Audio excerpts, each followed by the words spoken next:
You know, normally when we talk about a new piece of technology, there's this built-in expectation of predictability. Right. Like you think about flipping a light switch, you walk into a dark room, you flick a little plastic toggle on the wall, and a bulb glows. Hmm. It's entirely binary. It's just, on or off. Yeah, we like our tools to be mastered. Like, Yeah. we want them to act as a utility that just quietly does its job in the background, without any surprises. Exactly. But then you step into the world of modern artificial intelligence, and suddenly you're reaching for that light switch. And I mean, the wall isn't even there anymore. Yeah. We're looking at this technological landscape that is wild, untamed, and honestly, like a little terrifying. It is the absolute definition of playing with a primordial force. Right. Which brings us to today.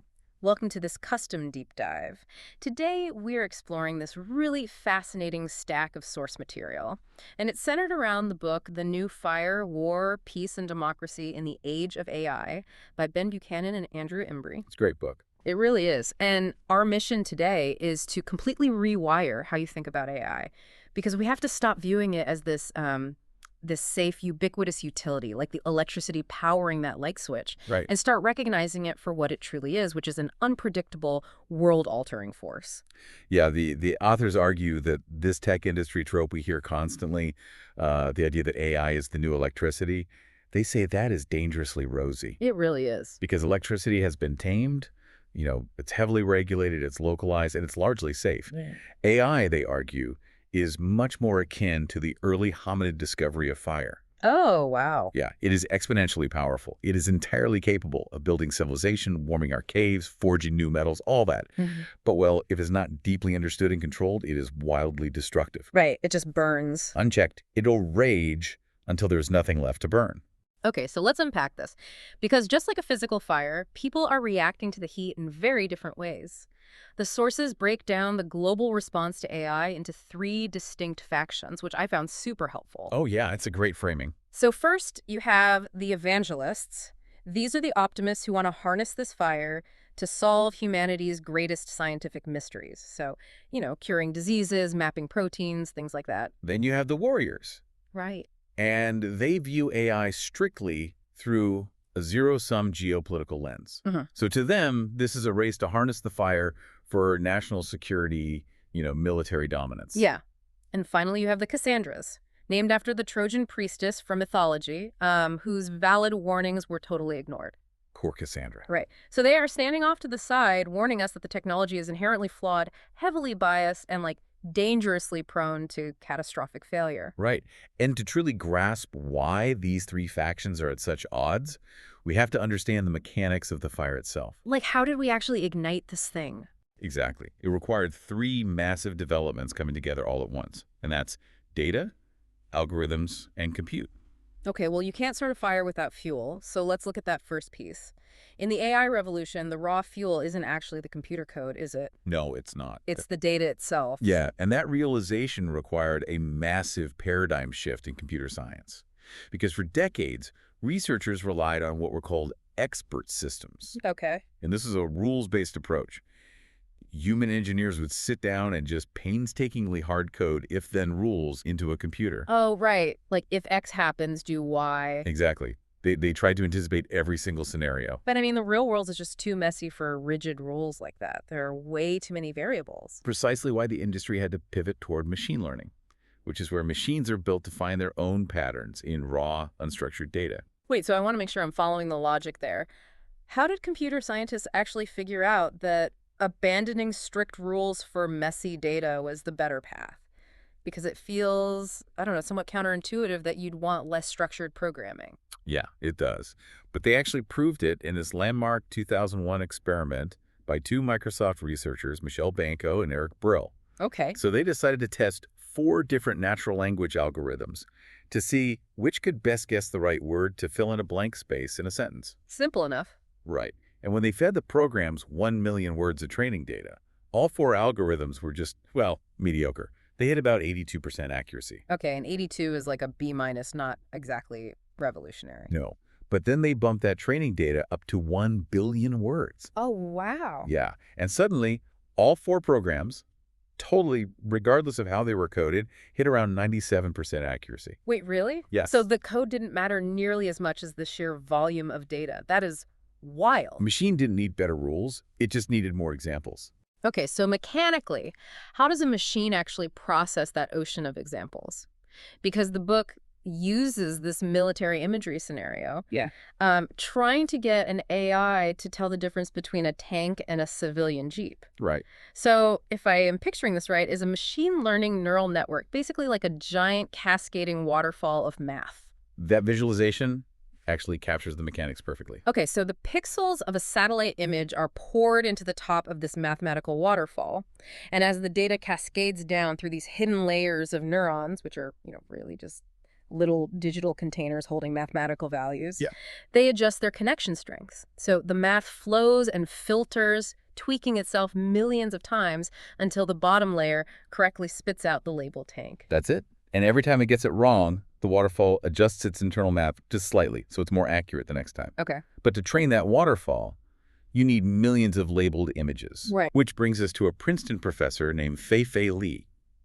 So in the late 2000s, she realized that a lack of labeled data was the massive bottleneck holding the entire field back. Yeah. So she created ImageNet. And the scale of ImageNet, like reading through the sources, is staggering. That's immense.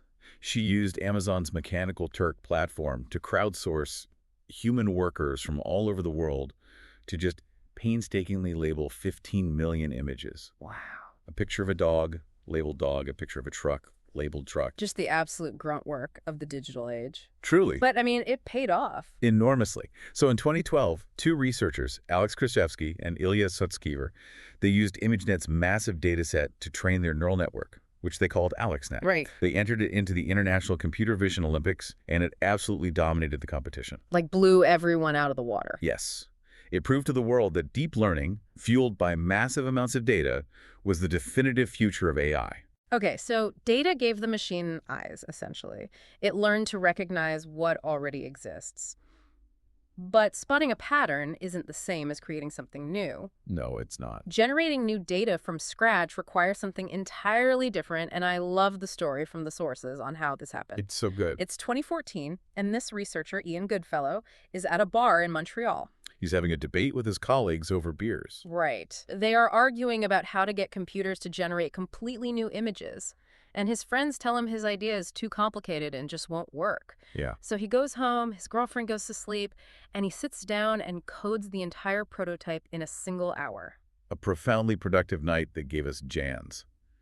Generative Adversarial Networks. Okay, I want to make sure I have the mechanics of JANs right, because the way Goodfellow set this up, hold on. It's essentially a digital art heist, isn't it? Basically, yeah. You've coded a master forger and an FBI appraiser, and you force them into an arms race. That is exactly how the two neural networks operate. Mm. So the first network is the generator. That's your master art forger. Its sole directive is to create fake data, like a synthetic photograph of a human face, out of random digital noise. And the second network. That's the discriminator, your elite FBI appraiser. It has been trained on real human faces, and its job is to look at the forger's work and flag it as a fake. Oh, I see. So they are locked in a constant adversarial battle. The forger gets slightly better at painting. The FBI gets slightly better at detecting over and over millions of times. Yes. Until eventually the machine essentially learns imagination because the fakes become completely indistinguishable from reality. And the terrifying part of that art heist is that it is exactly what is populating your social media feeds today. Oh, gosh. When you see those eerily perfect AI-generated faces or deepfakes of politicians saying things they never actually said, you are looking at the direct output of a JAN. Wow. The fuel of data gave the machine the ability to hallucinate reality. It's incredible and honestly a little unsettling. Very. So we have oceans of data and we can generate fake faces. But hallucinating an image doesn't give you strategy. No. Like, how does a machine go from identifying a tank to actually outthinking a human in a war room? Well, that requires the second element of our fire. If data is the kindling, algorithms are the airflow. Okay. They dictate how the fire breathes, how the machine actually thinks, adapts, and makes decisions. And historically, the ultimate test of machine thought has always been complex games. That makes sense. Games have clear rules and definitive winners, like IBM's Deep Blue beating Garry Kasparov at chess in '97. Yes, but we have to distinguish how Deep Blue won. Okay. Because Deep Blue was still an expert system, Hmm. it relied heavily on human-programmed rules and brute force calculation. Like, it won largely because its human creators had explicitly programmed it to catch Kasparov's specific Caracan defense strategy. Oh, I see. So it was basically reading a giant human playbook really, really fast. Exactly. But the ancient board game of Go is entirely different. Yeah, the sources mention Go has more possible board combinations than there are atoms in the observable universe. It's absurd. You literally cannot brute force a math problem that large. You can't. To play Go at a world-class level requires something akin to human intuition, like a feel for the board and the flow of the stones, Yeah. which is why the AI company DeepMind decided to tackle it. In 2016, they pitted their algorithmic system, AlphaGo, against Lee Sedol, who is essentially the greatest Go player of the modern era. The atmosphere of that match, like reading through the accounts, it feels incredibly heavy. Oh, absolutely. Tens of millions of people were watching this live. Lee Sedol even said beforehand that he felt he was playing to protect human intelligence itself. And in Game 2, the algorithm did something that shook the global community. Right. AlphaGo played what became known as Move 37. It was an alien, completely counterintuitive attack on the right flank of the board. Expert human commentators watching live actually thought it was a mechanical glitch or a mistake. But it wasn't a mistake. No. AlphaGo had calculated that the probability of a human playing that specific move was 1 in 10,000.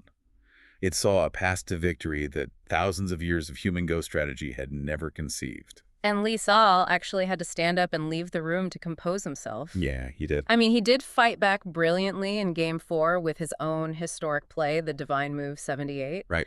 But ultimately, the machine won the series. It did. But here's where it gets really interesting to me. DeepMind didn't just stop there. No. They built a successor called AlphaGo Zero. And this time, they took human data completely out of the equation. Right. With AlphaGo Zero, they only gave the algorithm the basic rules of the game. They gave it no historical human matches to study at all. None. It just played against itself millions of times, learning entirely through trial and error, which is a process known as reinforcement learning. Wait, I want to pause on that. Okay. Does this mean human knowledge wasn't a foundation for the AI? Like it was actually a constraint? That is the philosophical realization that terrifies so many people. Within just 21 days, AlphaGo Zero, starting from absolute scratch, surpassed millennia of human knowledge. Wow. It effortlessly defeated the version of AlphaGo that had beaten Lee Sedol. Human strategy was holding the algorithm back. That is deeply humbling. It is. And this breakthrough really fractured the global response into those factions we talked about at the beginning, right? Exactly. The geopolitical strategists, the warriors, they viewed AlphaGo's victory with deep alarm. The authors impartially report that in China, this match was explicitly viewed as a Sputnik moment. Oh, wow. Yeah, it catalyzed massive state funding into AI development, driven by an acute fear of falling behind the West in a technology that clearly had profound strategic and potentially military applications. But the evangelists at DeepMind, they took a totally different path. They took this brilliant airflow, this algorithmic intuition, and pivoted away from board games and pointed it squarely at biology. Yes. They created AlphaFold. For 50 years, the greatest minds in biology had struggled with the protein folding problem, Right. trying to predict the three-dimensional structure of a protein just from its amino acid sequence. Which is like the skeleton key to understanding complex diseases like Alzheimer's. Exactly. And AlphaFold essentially solved it, proving that these algorithms could revolutionize medicine and, save millions of lives. So we have oceans of data and we have these brilliant intuitive algorithms, but none of this theoretical math works in a vacuum. It requires a physical engine to actually run the calculations. Right. Which brings us to the final piece of our fire. Compute. Compute is the sheer heat of the blaze. Yeah. Algorithms are just ideas until they're physically processed by hardware. So going back to 2012, there was this experiment by Andrew N. at Google X. Oh, yeah. He linked 16,000 standard computer processors, CPUs, together. It cost $1 million just to get enough compute to train an AI to recognize a cat on YouTube. $1 million for a cat video is obviously not a sustainable model for research. Definitely not. But N realized that the standard CPU was the wrong tool for the job. He shifted the workload to GPUs, graphics processing units. Now, I know GPUs are standard for video gaming, like rendering graphics and all that, but why does AI specifically demand that architecture? Like, why were CPUs failing? Well, it comes down to how they handle math. Okay. A CPU is designed to do tasks sequentially, one after another very quickly. Right. But a neural network requires parallel math. It needs to do millions of tiny, simple calculations simultaneously. Oh, I see. And GPUs were built to render millions of individual pixels on a screen all at once. Because of gaming. Exactly. Eng realized that parallel architecture was exactly what AI needed. By switching to GPUs, he did the exact same cat recognition work for just $20,000. That's a huge drop. Massive. And since that pivot, the scale of compute has just exploded. The sources mention OpenAI's text generator, GPT-3. It possesses 175 billion parameters. And to tie that back to our earlier analogy, those parameters are the actual mathematical connection strings inside that cascading waterfall of math. Right. 175 billion of them. It's hard to even wrap your head around. Yeah, and to train a model that large, the compute required was equivalent to performing 3,640 quadrillion calculations, wait for it, every single second. Okay. For an entire day. And that sheer heat is unlocking incredibly capable systems. Look at DeepMind's AlphaStar. Okay. This was an AI designed to play the complex video game StarCraft 2. Which is very different from chess or Go. Vastly different, because StarCraft involves imperfect information. In chess, you can see all the pieces on the board, right? Right. In StarCraft, there's a fog of war. You can't see what your opponent is doing. Oh, yeah. The AI had to learn to make high-stakes decisions with incomplete data, scout terrain, and coordinate diverse moving armies in real time. Which sounds exactly like the constraints of a real-world battlefield. Exactly. The tactical implications are obvious to any military planner looking at drone swarms or robotic units. But here is the critical constraint. Okay. Running these advanced algorithms requires the most cutting-edge physical chips in the world, which creates a massive geopolitical bottleneck. It feels exactly like the Cold War space race, but the battleground is microscopic. Yeah, the book dives into the story of Morris Chang, the founder of TSMC. That's the Taiwan Semiconductor Manufacturing Corporation. Right. Building the fabrication facilities, or fabs, to make these advanced chips is arguably the most difficult manufacturing process on Earth. But why is it so hard to build? Like, you see countries pouring billions into tech initiatives.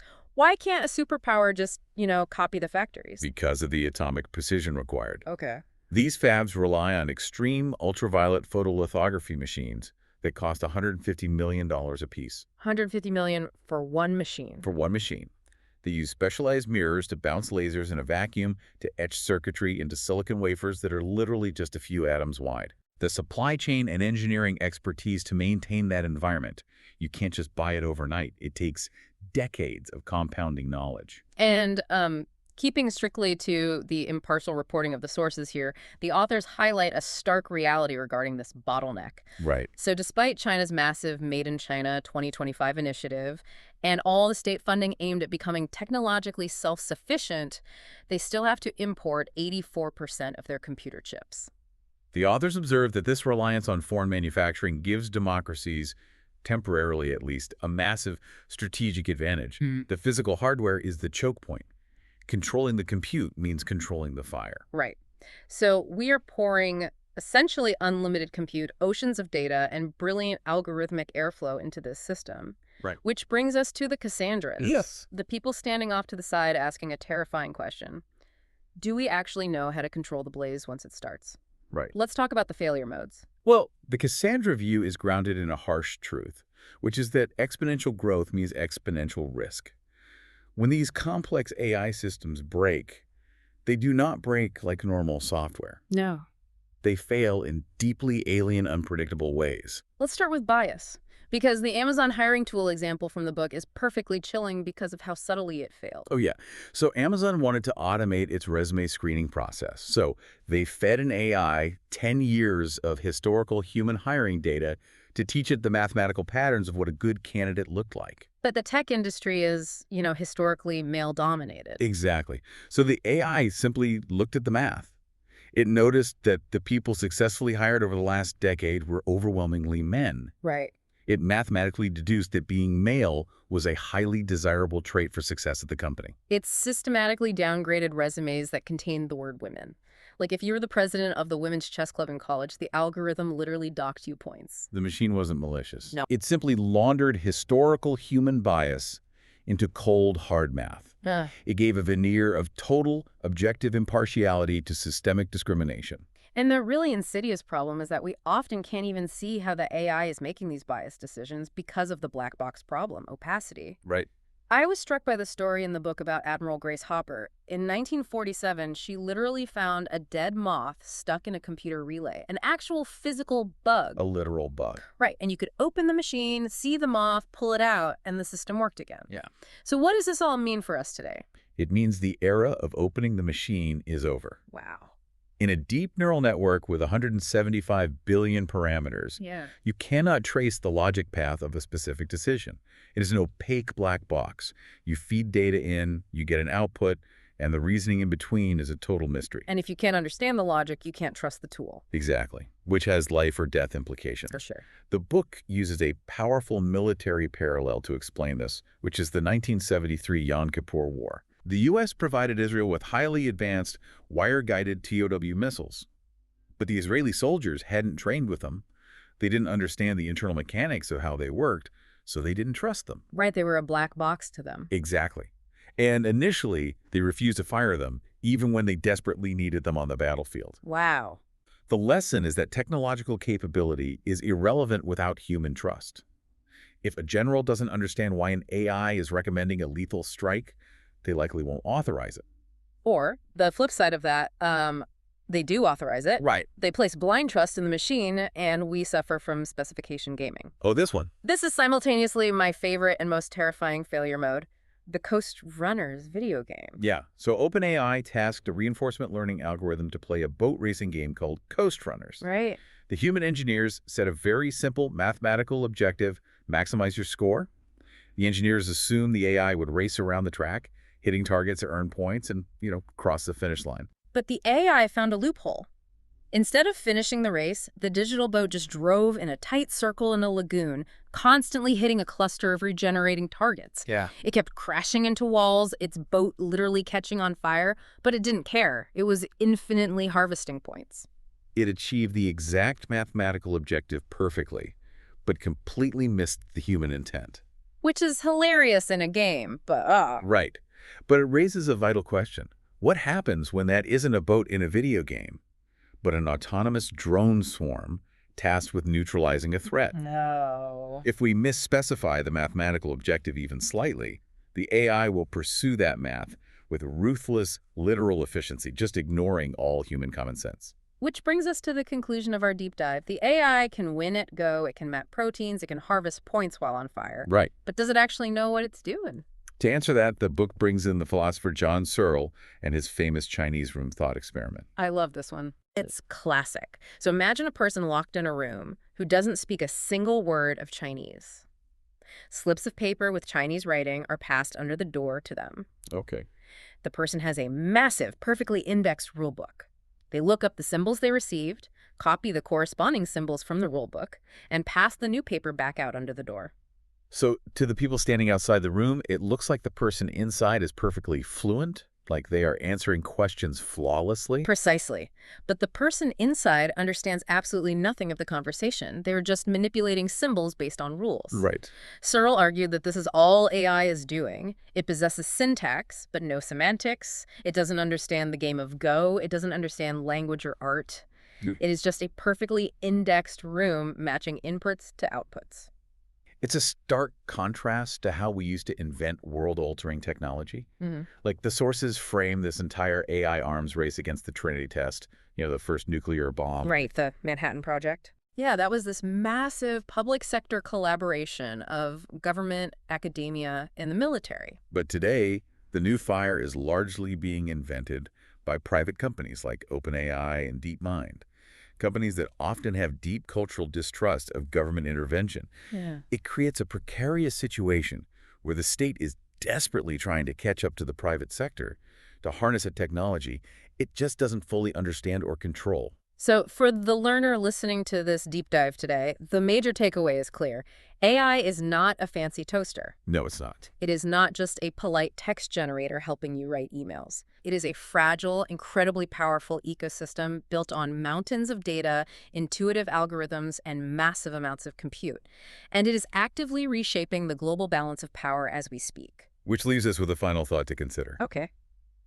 The warriors, the geopoliticians, they want to put this technology into life-or-death national security roles, from targeting weapons to filtering massive streams of intelligence. But as the Chinese room thought experiment proves, these machines have absolutely no actual understanding of the world they are operating in. They don't know what a human being actually is. Exactly. That constraint is exactly why we have to ask ourselves a difficult question.